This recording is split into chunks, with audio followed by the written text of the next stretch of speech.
I've got a very short PowerPoint presentation, and then we'll have an opportunity for comments. I think with this number of people, we should be able to let everybody have a chance. My name is Tom Marks, and I'm the Executive Director for County Parks, and I've been doing this for a few years. Jones Park, I've been involved in that for a few years too. So I've also got a couple other folks with me. Oh, I'm Ryan Bovek, I'm Park Operations Division Manager for El Paso County Parks. Kyle Melvin, Assistant Park Ops Manager for County Parks. And then Teresa Odello's out there, and she's our Recreation and Cultural Services Manager for the nature centers and the recreation side of things.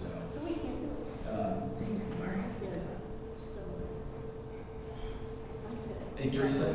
Yeah. Oh, is there an intro for the presentation? Yeah. Come on in. Welcome. So, I don't know where everybody is on Jones Park, so I'm probably very repetitive for a lot of you, but wanted to give kind of a quick Jones Park summary of a timeline that's happened, starting in 2007 with the Colorado trout species and identified the greenback cutthroat trout. In 2012, Jones Park trails were closed in 2013. In 2015, Jones Park was transferred from CSU to El Paso County, which was a significant time, and I could talk some more about that. Also in 2015, the U.S. Forest Service Bear Creek Watershed Environmental Assessment happened. In 2016, the final decision notice came out, and that's another significant moment that we'll talk more about. 2017, the deed of conservation easement with Palmer. And then also we decommissioned and rerouted Trail 667 in 2017. In 2019, we contracted with a company to draft the master plan and went through quite an extensive public process. And in 2020, there was a review of that plan, and it didn't go well. So it had quite a bit of resistance, and when we submitted it to Palmer Land Conservancy for approval, they were not able to approve or disapprove the plan. And so we've gone back to the drawing board 2 or 3 times now. Brian did a great job early on trying to figure out how can we resolve this. But this is the situation that we have here. And so I won't read all of this, but I want everybody to understand that we took the property from utilities, we signed a deed, and that deed is restrictive. The deed is what's driving this process, and so the deed has stipulations in it that it has to have a conservation easement, and it also has to follow, like it says here, the final decision and the biological opinion. And so because of that deed was signed by the county, all of those legal restrictions are in place. And one of the things that it does say that if it's not in the final decision, then it's not something that we can build in Jones Park at this time. And so the last 2 points you've got there, 6, the final decision was completed in 16. None of the trails proposed were in the master plan, that were in the draft master plan were included. And also the trails proposed are not included in the biological opinion or the environmental assessment. And so the deed says very clearly that if you're going to, the trails that were in those documents, those are the trails that we can put in our master plan. So what we tried, we put in some other trails in the first draft, and that's where it didn't go any further. So, has anybody seen the master plan? If you have, okay. So you're welcome to review it online. I've got a few copies here you can certainly take with you. But I'll tell you more about the process of where we're going. Can we ask questions as you go, or do you want to wait till you're done with this? You know, we can try it and see how it goes. Sure. Yeah. Yeah, I'm Ted Hershey, and I'm a member of the Colorado Motorcycle Trail Riders Association, Sure. and an avid mountain biker and dirt biker. But I just read the 97-page draft master plan in the last few days. I thought it was very comprehensive, but I didn't see anywhere in there where it said what you just described, that we couldn't add trails. Right. And I read all 97 pages. So I mean, there are restrictions, I understand that, and that's part of the easement that's, that was part of the deed. Right. But I didn't see where you, I So didn't we're- understand what you just said. We've added in the appendix, and so I'm gonna get that a little bit more Okay. spelled out in the appendix. But yeah, you're right. The initial draft did not really address this, but it references it a couple times, but it I didn't doesn't see go into a lot anywhere of where it detail. said, you know, it said, and I don't have it in front of me, obviously, but, it just, the way I understood it is the master plan, needs to consider many different perspectives.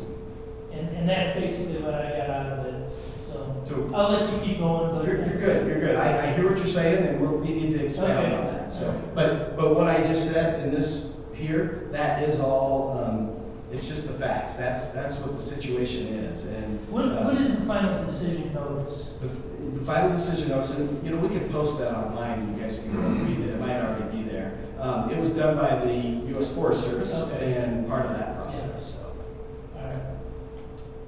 So with the Jones Park Master Plan, these are the three things that we were really trying to, the role of this master plan was trying to accomplish. One is compliance and support of the conservation easement, alignment with El Paso County Parks Master Plan, which is just recently updated, and then plan for the unique challenges and significant opportunities in Jones Park. And I had slides for all of these, but I'm not gonna go into that because I think most of us are here to talk about the trails in Jones Park. However, if there's anything in any of these sections that you have comments, questions on, I have some cards out front. You can certainly handwrite it, or I would encourage you to email. I've got the email address at the end. And if you have comments or questions about anything in this sections in here, happily would take your input, and there will be likely another small revision. There's some grammatical things that people have pointed out already, and so we're going to fix those. There might be some other adjustments in the next draft. I guess I'm not asking for a walkthrough of all the sections, but I was hoping to get a highlight of what's been done. There's been a lot of work done in Jones Park since 2016. And so where do we go from here as far as the reclamation kind of aspects and things like that? Sure. You know, that's probably under the implementation priorities, but it's Some of what it else? is. You know, So- how much more money is the county planning on spending to fix up Jones Park, for instance, stuff like that? It's a good question. And just real briefly, Kyle, give them a kind of a quick overview of our relationship with Rocky Mountain Fields, and it's to what's been done in the last couple of years. Yeah, so every year we contract with RIMPI, Rocky Mountain Field Institute, and they do monitoring visits for us. And so through those visits, they'll produce a report, and so it's giving us trail conditions, updates on noxious weeds, missing signs, different maintenance tasks, things like that. And so then usually, on average, about every other year, we'll contract with them to address some of those maintenance concerns. We don't always get all of them. In '22, we had a pretty good year. Last year was kind of a little bit weaker year. And then we're gonna do 16 days worth of work up there this year. So, and right now, we're mainly focusing on the trail because just the slope, the nature of the soil, 667. all of the use, that trail is just really taking a beating, plus all the rain last year. The whole segment, 667 within Jones Park, or is there a particular segment? Yeah, so we're gonna focus on about 5 priority sites this year. And at some point, if I give you my contact, I can share that plan with you. Yeah, I'd like to see that. I mean, those of us in this room have hiked willows down there and all that stuff. I'm just wondering, does any of that stuff help? That's what I'm interested in. All the work that, you know, the volunteers have supported Ripley. Yes, We had a couple times where we hiked willows down there and we did various other. Yeah, things. that big stabilization project, that Yeah. riparian work. Yeah, yeah. Those willows did help a lot. You know, because what I've read in the paper is the trout aren't doing very good. Yeah. So I, you know, Yeah, you bet. that's what I was wondering, you know, what, is your focus on trying to help the trout, or is it bigger Yeah, picture? I think Forest Service, Fish and Wildlife, state parks, they're probably more focused on the fish specifically versus the county, but we're all focused on the fish. And I think our role is making sure that we maintain the trail so the sediment doesn't enter Right. the creek. Yeah, and I didn't anticipate people would want to know more about that. I encourage you to look at the master plan, read through the implementation, and reach out, because Yeah. we can, and there's a Bear Creek roundtable that some of you are involved in. That part has really been talked about, the fish, the quality of the stream, what the projects are that they're working on, and so, yeah, that's probably a more comprehensive look at the watershed. So is it fair to say, that's spot, you've got your hands full just with the trails that are there? Even if someone granted holy water and said, let's put in more Yeah, I'm not trails, sure. you got your hands full with the trails you got? Yeah, I'm not sure I tell you absolutely. Yeah. We, as a Parks Department, we are not set up to manage a remote mountain park, and so that's why we count on Renfee to do a lot of that work. Our guys do some of it, but they've got many other parks they're dealing with that it takes a lot of time too. So again, encourage you to go there and look at those. And so this is the existing trails that we have, and these are all included in the master plan. No proposed closures here. We're really looking at restoring and maintaining these. And one thing I've been stressing over the last year and a half when I've met with some of the groups is this master plan will formalize the current trails. And that, in my opinion, is really important. We want to keep those trails multi-use. We want to keep them and maintain them where they are. And so the master plan, as is written, will help us do that. Is it going to stop everything from happening down the road? No, we can't really control some things that are going to happen. But the county does want to formalize the existing trails and protect them. So this is our draft appendix, and if you haven't got to it yet, this is the part I encourage you to go back and look at. This is the last page, and so what we did was we tried to figure out a solution that we could respect the public process we did. And what happened was, some of you might have been involved, went to a public meeting where they did a trails workshop, where they talked about what are the other trails you'd like to see here. And so they, a great group of people planned out some of these additional trails, which I'll show you in a second. And that was, the county parks did that. So out of respect for that public process, we want to make sure that we still have these trails at least notified in the master plan. And the way we're doing that is it's in the appendix. And so there's some language in here that's already been written, and if you note on the bottom, we're adding more. We need to add something in the back, and I'm working with the county attorney right now on what are the things that you have to comply with if a new trail is built. And so that will be added to the appendix, but it's simply, you're going to have to follow those same processes of complying with the final decision, the environmental assessment, the biological opinion. But we'll have that spelled out in here, and there might be some additional things that would have to happen if there was an additional trail put in. So, I encourage you to read the appendix. It uses words like aspirational and not approved, but it is going to recognize these 4 trails that were in the initial master plan draft. And so you can see there's one over Loud's Cabin, there's one that is going up to Mount Kineo, there's one that's multi-use trail number 3 on the bottom, which I know a lot of people are interested in, and then a very extensive length of trail that goes up through the property. So those were the ones that were proposed in the master plan initially. And what we're trying to do is still put those in and keep those into the plan, but they are called aspirational trails. All right.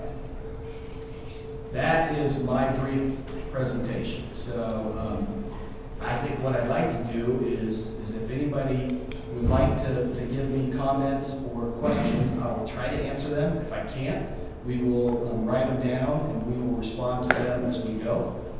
But really tonight is to get your feedback on what you think of the plan, and if you want to just do it verbally, that's somewhat helpful. If you will email it to us, that's very helpful. but if you'd like to put something down on paper tonight, we've got cards and some opportunity for people to give us written comments tonight. So, verbal comments, anybody would like to open it up? And if we start getting really lengthy or debating, then we'll go to 3 minutes and, I've got two follow-up comments or questions, I guess. So, I've seen practices where the Forest Service will manage a trail even though it's through somebody else's property. And of course, 667 comes in to the property. Sure. And it's Forest Service managed. So in some sense, someone who's trying to look big picture and try and take care of the environment that the trails have helped degrade, it doesn't do any good, in my opinion. It helps some for the county to take care of their piece, but the Forest Service, of course, has to take care of theirs as well. Have you had discussions with the Forest Service about maybe them just managing all of 667? We have not, and I think right now we're gonna continue to go, and the master plan addresses the maintenance and has quite an extensive section on standards we're gonna strive to maintain. Right, so I didn't see anything in there about trying to collaborate and get an agreement with the Forest Service. Of course, it was their decision that you're Right. pointing to, so you would think maybe they would stand up and say, yeah, you know, it probably is right for us to manage that whole trail. Yeah, early on, we had a partnership where we provided some funding for seasonal help for the Forest Service when they did some work in Jones Park. But the communication was pretty difficult, and understanding what they were doing and Thanks for your response. I thought it was too far of a thing to reach to, but I just wanted to make sure. yeah, we tried it, and it just honestly, from our perspective, it just didn't quite work out. Yeah. I think we got, we- our hands full with this. Yeah, Well, I know so we you- feel like we're getting more bang for our buck going the Renfrey route, Yeah. and so that's kind of why we changed. Yeah, Our so, approach. yeah, okay, like I said, I just wanted to make sure it was on the table, because when I was reading the document, I couldn't find out how hard it was tried to try and bring the parties together. Yeah, I think we tried it for 2 seasons. Yeah. That's So, what this is about. So my other question though, not Yeah. my final question yet, 622A, the little reroute. Yes. So, I know Paul Mead sent you, Paul Mead sent, proposed a reroute of that back in, I forget what year, you remember? I probably still have it on file. Yeah, so is that looks like the squiggle that's on that map. I'm pretty sure if it's not the exact reroute that Paul Mead did, it's very similar. Yeah, the squiggle looked real close. Yeah. So, without, just refresh my memory what the master plan said about the implementation priority and your approach to do the reroute of 622. So that is in the plan, so that's in there, and there still might need to be an environmental assessment made to do it, but right now, we're hopeful that we can get approval through Palmer, and there's some support for this one. The U.S. Forest Service is supportive of it. It was talked about in the initial part, and because it's not a new trail, it's just making it so it's not going to erode.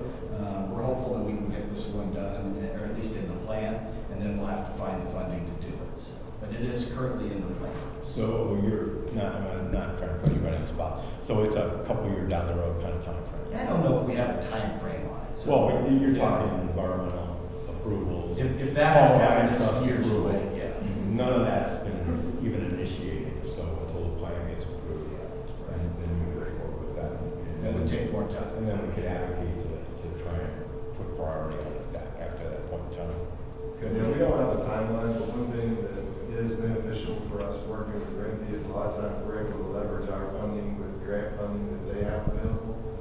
So it could expedite the process, but like Tom mentioned, we still need to go through Palmer to see what the requirements are. But the alignment or realignment is a sustainable maintenance, activity. I can't imagine that they would not want us to do it sooner than later. Well, and that's what I was looking for, was your thoughts on your concept going forward. If you're just gonna hire out a machine build to do it, you're just gonna hire Renfrey to do it, which is another contractor, whether you're gonna try to do a more broad-based volunteer effort to put it in. That's what I I'm. think it might be more of a contractor like Renfrey with a volunteer base. But as far as hand build versus machine build, we're not that far along yet. Okay, let's spread it out a little bit. Did you have a comment or question? Yeah, I just had a comment on 667. So can you give us an overview of how 667 is being maintained today? And where the resources coming from? Because that obviously is in the Bear Creek watershed, a lot of it. And the master plan, I thought, did a really nice job explaining how the trail needs to be constructed to prevent erosion and try not to impact the Bear Creek watershed. How are you maintaining that today? So what Kyle told you before was how we're doing it right now is with Renfee, and they go up, they assess it, and then we see what our funding is gonna be like. And right now, we've been contracting with Renfee to do the trail work. And so we'll continue to do that. And I don't think they need our trail standards. They've got trail standards too that are probably very similar, but this is something that's just kind of formalized with the. So the county spends money to maintain that every year. We do. Do we know, like, how much do we spend on 667 to maintain it? I would say approximately 35,000. Okay. But it's not every year. So some years maybe a little more, some years maybe less, maybe on average about 30,000. Which we could probably spend quite a bit more than that, but we just don't have the option. Do you guys understand what you would need to bring it up to the standards of the master plan? Like financially? A significant amount, but I don't think we've got any kind of a formalized, have we ever asked for any kind of? No, and it's a tough question to answer, honestly, because once your trail starts in size and that material is gone, you can't get it back. Other than some unreasonable effort with a helicopter, or you can put in structures to try to catch more sediment. But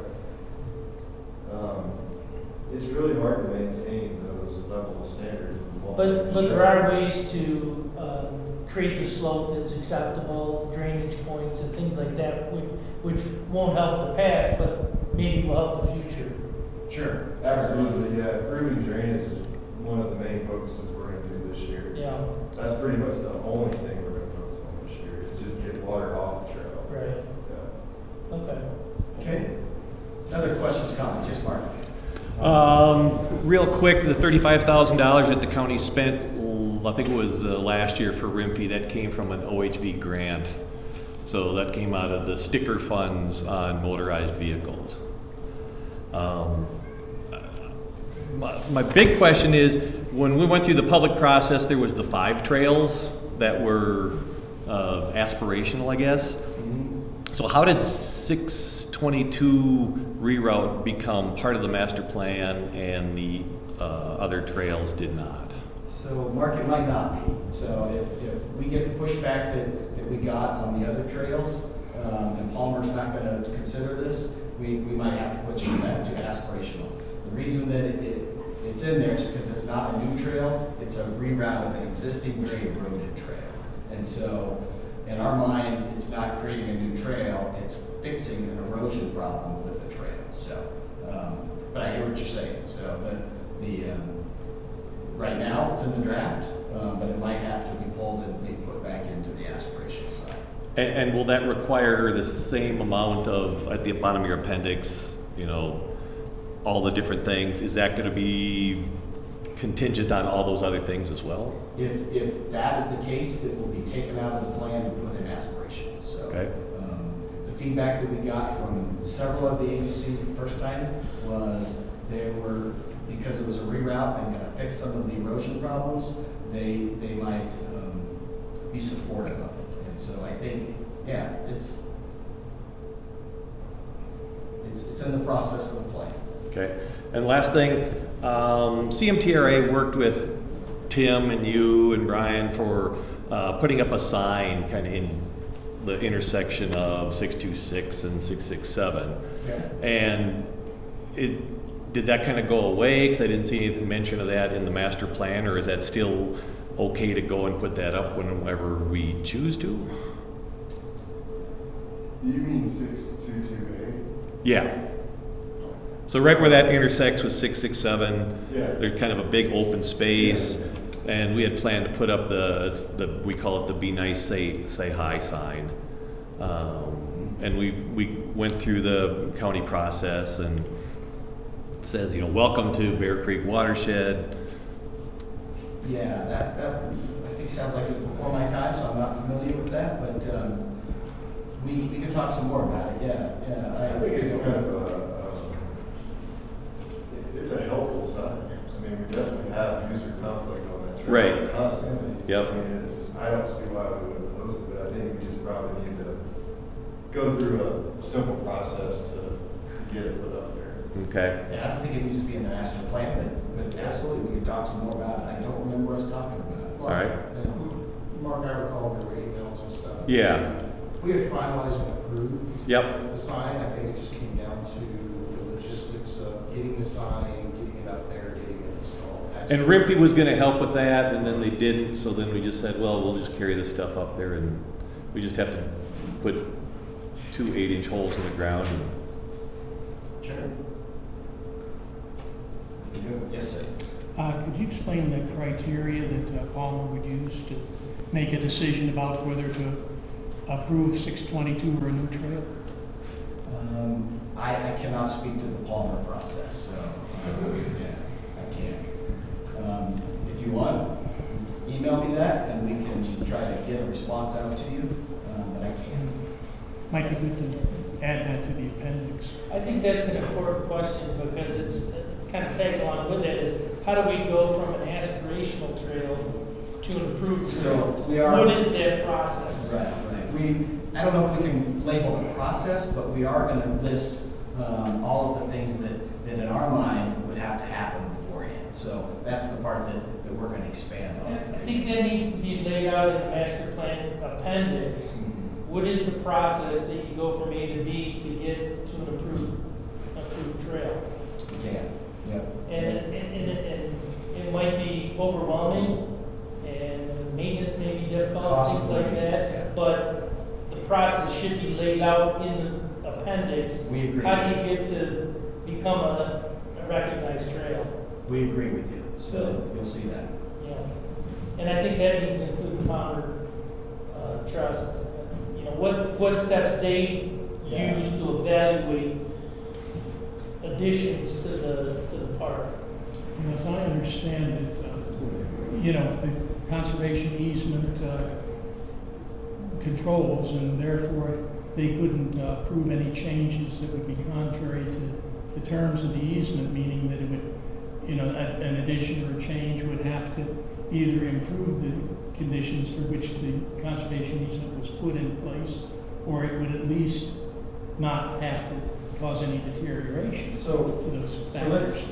let's stop there. I will look into what the Palmer part needs to be added to the appendix, and we'll look into that. Yeah, let's So have them open the kimono and say, here's how you go from aspirational to approved. And this is our criteria. I agree. Beautiful. Somebody else have a comment, question? I've got a question. Sure. So I have not read the master plan. Okay. But I guess the first question I have, when you were talking about the trails here, they're all multi-use trails. Some?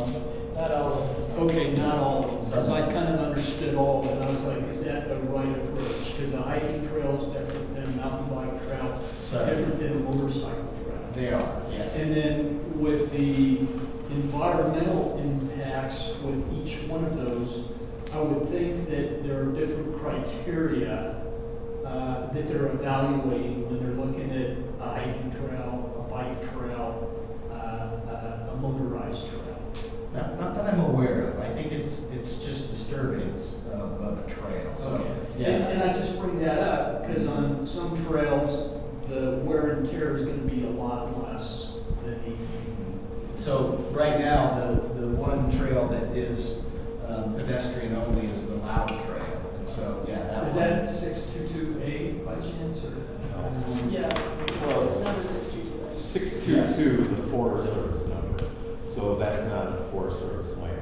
And so if you call it 622, you're implying that the Forest Service is managing it. which is why I had that somewhat lengthy discussion with you about the role of the Forest Service. But there's So a sign colloquially, that we could says call it that. 622A. Yeah, sure. Okay. Yeah. Yeah, it is labeled that. And to your question, I don't believe there is a distinction between that. However, the pedestrian-only trails would probably have less scrutiny than the others would because of the multi-use. So. Anybody else have a question, comment? Hey, Corey. Hi, Todd. How you doing? Great. What are you in the back row for? It's good company. This is I walked in late. I thought it was an open house, so sorry about that. You're good, you're good. I heard you say the Louds Cabin Trail was hiking only. I don't have the plan in front of me, but if I'm not mistaken, I think that trail, the Louds Cabin Trail, is non-motorized multi-use. I'm sorry, yes, not motorized. Yeah, the hiking only trail that I've seen proposed is the Kineo Summit Trail. Right. And there was another one, I'm sorry, that came up this way. So, yeah, I'm sorry, yes, you're correct. Thank you. Is the aspirational trail diagram, is that in the master plan online? It is. Go back to that. It's like the last page. That one does not have 622A. Is that the plan to just eliminate it? Because it doesn't have the existing trail, it doesn't have the reroute. Isn't that the reroute? This is just the new trails. But it's missing 622A. So that right now is in the master plan for the reroute. It's not aspirational. It's not aspirational. But it has other existing trails there. Those are existing. Well, it has Seven Bridges, Dead Pipeline, has the two routes from Seven. So you're asking about this section right here? It's the connection from 622A connection from 622 to 667 is not in this map. This right here? Yeah, it goes It straight. was on your other map. Go to the previous one. It's on the other map, it's not on this map. I'm having a hard time seeing. There you go. Yeah, yeah. see. But in the, This other right map, here. yeah, it's gone. Well, that's what Mike was talking about, the reroute. But Yeah, the that's- route's not there either. The reroute is not on this one though. That's in the master plan though, so. Yeah, but 622A is not in here and the route's not in This is These are the aspirational trails aspirational only right only. here. here. But Seven Bridges is not an aspirational trail, it's on the map. It obviously is. So the colored ones, I don't know if you can see it, but the colored ones are the ones that are aspirational. Oh, you're talking about this trail here? Yeah, so I'm sorry, we're just doing the colors and then they're labeled over here. Yeah, but Seven Bridges is on this map. Correct, it's not. But 622A is not. Okay. You'd like to have that on there? It's an existing trail. It is. Yes. So this map says you're gonna just eliminate it, Sorry, we're not eliminating but it. that's what this map says. We're not eliminating it. You're good. But 622 is on there. Any 668 other- is on there. It's maximum just for confidence. Max. We're not eliminating it. Any other questions, comments? Yes, sir. What is the process moving forward to turn it from a draft to a master plan? So we're taking public comments right now through the end of May. There will be a revision, very likely, the 622 reroute might be one of those revisions. The others might be, it will be, is expanding on this appendix, and so there'll be more detail there. And then we'll present it to the Park Advisory Board in mid-June, and then it will go to Palmer for their consideration, and that will decide where we're going from there. So if they accept it, we will take it to the Board of County Commissioners as soon as possible after that. So you need 2 stamps or 3? Really, we need 2. 2. 2, yep. And then Park it Advisory Board is- becomes the master plan, and then you go into implementation phase. Right, Gotcha. Park Advisory Board is an advisory board, and so the commissioners absolutely will listen to that input, and it also gives another opportunity for it to be public and come and comment then too. Yeah, great. Todd, considering there's still some changes that are going to be made to this plan and offered to the public for input, would you consider delaying the approval at County Parks Board to give a little bit more time for, I mean, so we're waiting to see the next draft. We might need to, Corey, we'll see how significant it is, but, all those 3 dates are tentative, so, yeah. Yeah. And I would value your feedback when we get to the end of May, and you see the new revisions, if it needs something more. This has lasted a long time, I think we can last another couple months. Todd, can you share how many comments you've had today? 2? 2. Okay. And is there any financing available for implementation or once the plan is completed? There's not. There's not, okay, thank you. Could I just add on to that? There's, Well, what I heard was that we're spending money to maintain it, and that's what the master plan calls for.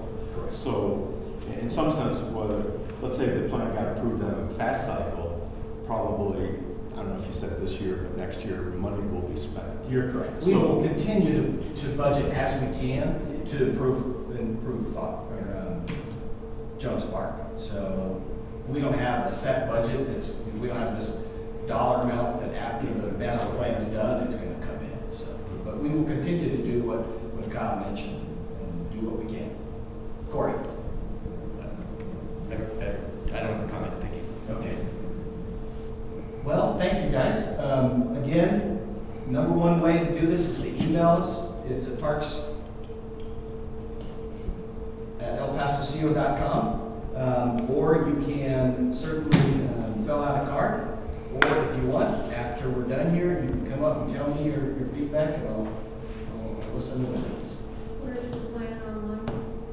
It is at PasoCountyParks.com. You go to the planning page and it's under Jones Park. And if you have any struggles getting there, let me know. We will send it out. The link. In fact, Teresa, Yeah. you ask Tiffany to put the link on the main page for El Paso County Parks for the next couple of weeks. We'll put a link on the main page of El Paso County Parks, and that way you won't have to dig. It might already be there. And there's a couple copies here. You're welcome to them. All right. Thank you all very much.